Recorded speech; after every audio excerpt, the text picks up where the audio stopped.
is CNN Breaking News. Hello, everybody. I'm John Vors in Los Angeles. The breaking news this hour, U.S. President Donald Trump's travel ban will remain on hold indefinitely. A federal judge in Hawaii extended his temporary restraining order just a short time ago. Judge Derek Watson originally blocked the revised travel ban 2 weeks ago. The judge's ruling covers the entire U.S., and CNN spoke with Hawaii's Attorney General Douglas Chin. Ultimately, I think what's happening is time after time in the court, they're pushing back and saying that the Constitution is something that you have to look at. And that was one of the points that we actually made in court today, was that there was a statement where Donald Trump talks about how Muslims are pouring into the country and Syrian refugees are converting our children to ISIS, to put a stop to that. And then one of the statements that he then made was that I refuse to be politically correct. And the statement that we made is that we're not actually criticizing Mr. Trump for being politically incorrect. We're criticizing him for being constitutionally correct. He's just not making statements or instituting policy that's in line with the Constitution of the U.S. Meantime, the U.S. Senate Intelligence Committee is promising to get to the bottom of Russia's meddling in the 2016 presidential election. With the House investigation at a partisan roadblock, the Senate will hold its first public hearings on Thursday. Republican Chairman Richard Byrd says the panel is reviewing an unprecedented amount of intelligence documents on possible ties between Russia and the Trump campaign. We began to schedule our first interviews. To date, we have made 20 requests for individuals to be interviewed by the committee. As we stand here today, 5 are already scheduled on the books, and probably within the next 10 days, the remaining 15 will have a scheduled date for those individuals to be interviewed by our staff. The Senate committee will hear from Mr. Trump's son-in-law and advisor, Jared Kushner. A source tells CNN Kushner's December meetings with Russia's ambassador and a top Russian banker were not about sanctions, but simply an effort to engage with Moscow. Well, joining us now for more on this, political commentator and host of the Mo Kelly Show, right here in Los Angeles, Mo Kelly. Also Trump supporter and author of Taxophonia, James Lacy. Thanks, guys, for being with us. Let's start with the latest news we have from Hawaii. The federal judge extending the injunction pretty much indefinitely at this stage. So, James, it certainly appears another setback for the president. Yes, it is another setback, but, you know, this situation has just become so politicized when it really should be looked at for its legal issues. The statute does allow the president very strong authority to protect this nation for immigration and for terrorism. And these 6 nations that have been identified in the Trump executive order are all nations where there's very poor vetting of individuals coming through airline traffic and going through their own procedures. There is just not a very good way for these nations to be able to track who they're sending into our nation. Now, we know that the terrorism that the United States and that the Western world has seen has come from radical Islamic terrorism. There has been a religious aspect to it. Not all Muslims are terrorists, but the fact of the matter is that the president has determined that these 6 nations really cause a problem for United States citizens. And I have to say, I hope there's not blood on the hands of these judges that continually are turning down Donald Trump. I do feel in time that the Trump administration will win this legal battle and will be able to fix this situation. Mo, the problem, though, with James's argument, it seems, is that court after court just seems to disagree with the president and the Department of Justice about how far he can go with those authority when it comes to his authority and national security. Not only that, but if we were to mention Nice, Brussels, Paris, and even most recently London or the Orlando attack, these aren't refugees, these aren't immigrants, and these aren't people who are trying to get into the country specifically to hurt Americans. So if we're going to talk about the travel ban and its efficacy as it relates to countries abroad with people who are trying to import terrorism, there is no record of that. That needs to be addressed as well. Okay, yes, but they're all radical Islamic terrorists. That's the common thread. And the common thread goes even beyond that because, you know, you have right here in San Bernardino, just 50 or 60 miles from where we sit, 14 people who were murdered by radical Islamic terrorists. Then also include Saudi Arabia, also include the United Kingdom, also include France, as terrorism is happening there. Are you saying that they can't get on a plane as well? Let's be intellectually honest in the desire of this travel ban. Let's be intellectually honest, and Saudi Arabia does have ways to track. What you have criminals from Saudi Arabia that are going through these other 6 gateway countries, or that have the potential to come through these other 6 gateway countries, to come to the United States and to go to Nice, France, and to go to Germany and to create harm. You know, Donald Trump was elected to do something about international terrorism. And this is a first step. And eventually, the Democrats that lost the election and their supporters in the legal community are going to understand that they can't keep throwing these roadblocks, because Donald Trump does have the constitutional authority to do this when all is said and done. And I just hope that after we get the Supreme Court straightened out, that we'll be able to move forward in this nation. Last word on this to Mo, and then we've got to move on very quickly. So, Mo? Well, the Supreme Court will have the final say, and we don't even know if we're going to get even Justice Gorsuch on that Supreme Court. So that remains to be seen. Okay, there has been another setback for the president as well.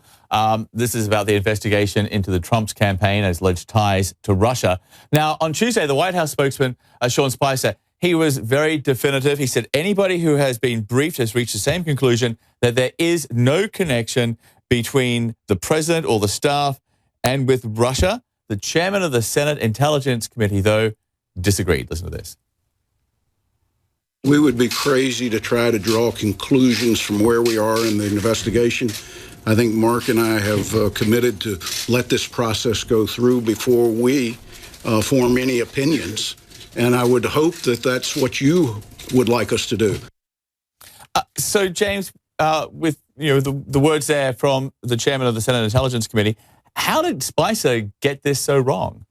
He didn't get it wrong. I mean, you know, the media and the Democratic left would shoot first and ask questions later. And the reality is that the FBI has investigated this, and all we have, all the information that we know, is that the Russians were likely involved in some hacking of John Podesta and the Democrats. And what did that hacking reveal? It revealed that the Democratic Party and unethical journalists, including journalists at this network that we're looking at right now, that your viewers are looking at, colluded to stilt the election against Donald Trump and in favor of Hillary Clinton. Sorry, I just want to interrupt you. Because that's the only news that we have out of this. There's no evidence of money. There's no evidence of James, money the question, laundering. sorry, I just want to interrupt you here. I don't want to cut you off, but I just want to get back on the topic here, because Sean Spicer was very definitive. He said anyone or everyone who has been briefed about the situation between, with the evidence and everything that's being presented about the connection between the Trump campaign and Russia, they've all reached the same conclusion, that essentially there is nothing there. So bring the investigation on, and there won't be anything there. But the chairman of the Senate Intelligence Committee said, no, we have not reached that conclusion. Well, what he said was that they want to conduct an investigation. Let them. What Sean Spicer But they haven't reached the conclusion that was, there's no connection, right? That's what we're saying. What Sean Spicer was referring to was the FBI investigation. And there hasn't been anything that's been revealed by the FBI at all. The only information that's come forward with the FBI is that there may have been some telephone conversations by individuals who we don't even know were associated formally with the Trump campaign that may have had something to do with knowledge with respect to the hacking. But keep in mind, this hacking, these are B or C felonies. These are misdemeanors. This isn't like Watergate.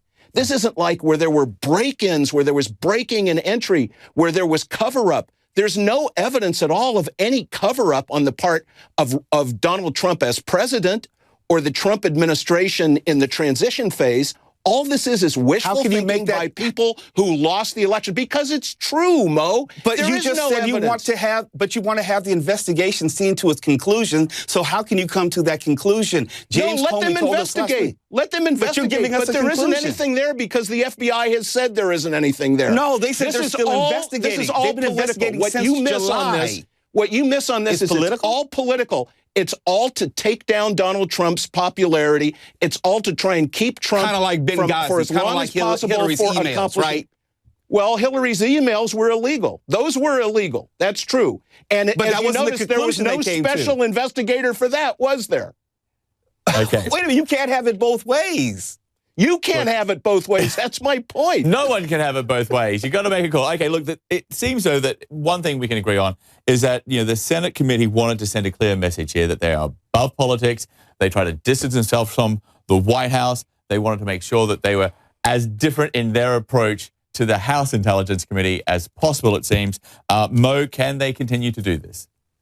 They're going to have to try, but I believe there's more bipartisan support to disagree slightly with Mr. Lacy. I mean, when I hear John McCain saying we need to have a Senate investigation, I'm going to take him at his word that it's not about politics, someone who has put country first time and time again. Now, James Comey has said that this investigation has been going on since July, and we're well into 2017. If there's nothing there, let me put it another way. If there's nothing to hide, then they'll be hiding nothing. And the story should not change as far as Jared Kushner, when he meets with someone, I didn't meet with someone, or I did meet with someone, or it had to do with, didn't have to do with sanctions. The story keeps changing. So I think it's good for America to have an impartial body, be it a special prosecutor or at least a bipartisan committee, such as the Senate Intelligence Committee, to render a decision, and then all of the country can move forward. What's wrong with that? The election was on November 8th.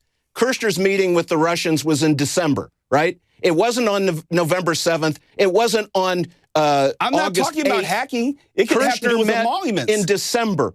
And what he was trying to do is to help you and me and all Americans, even John, who's here in the United States. He's trying to help keep us safe.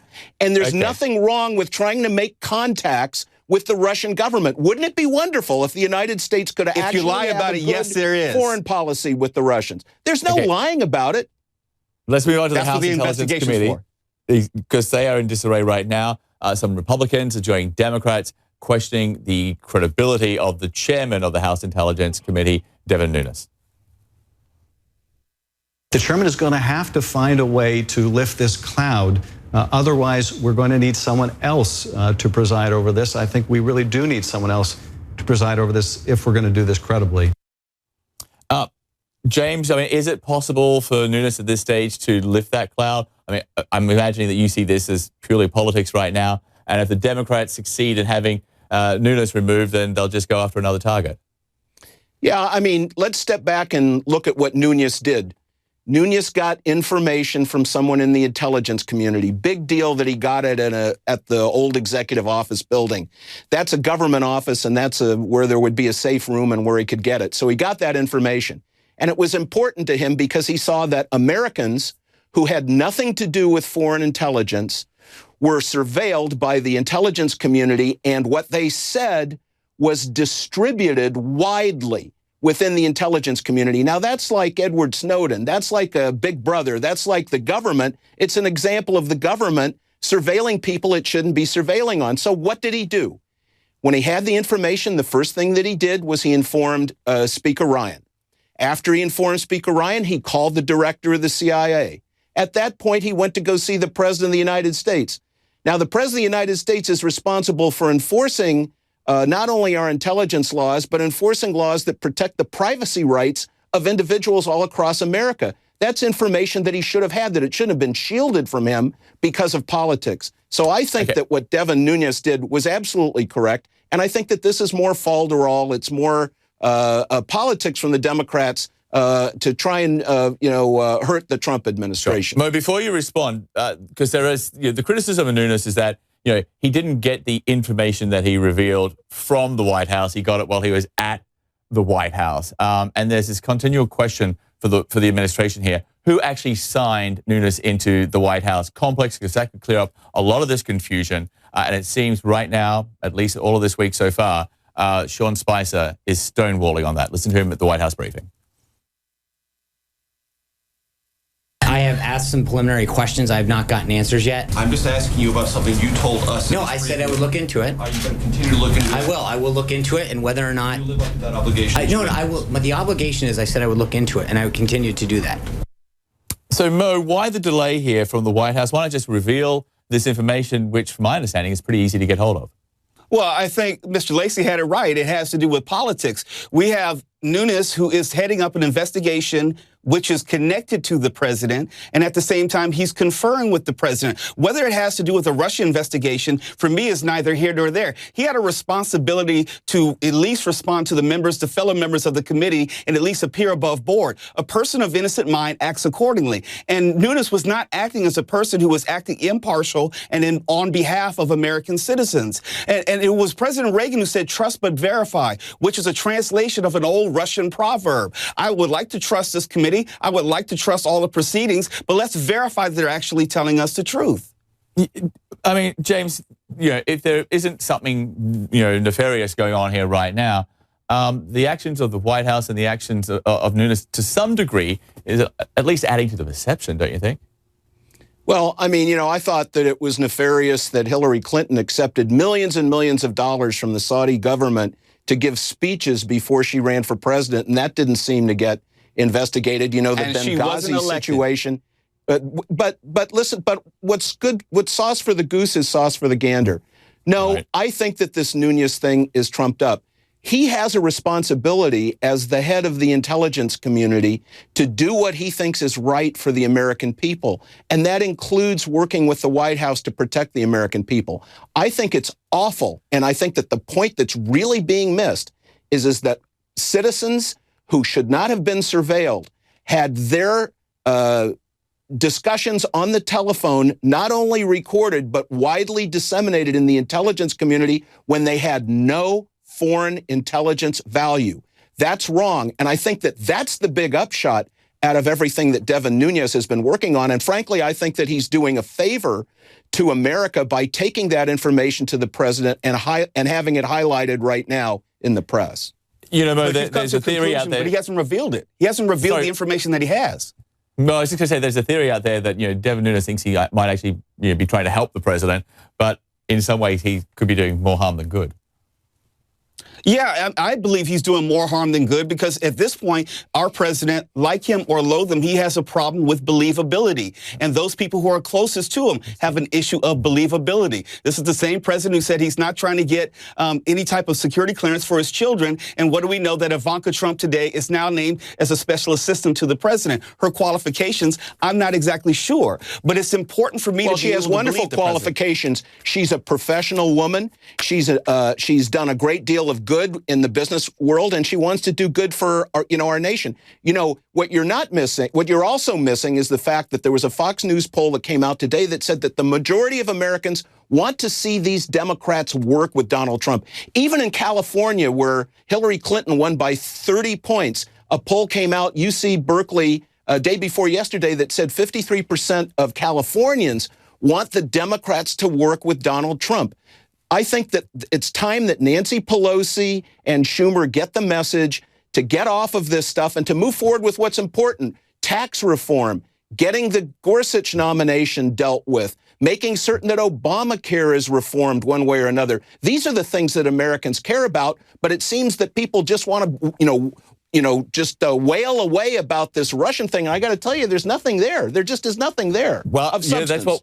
James, that's, I guess, what 4 different investigations we'll find out eventually. I guess the Democrats are pinning their hopes on the Senate Intelligence Committee for all of that.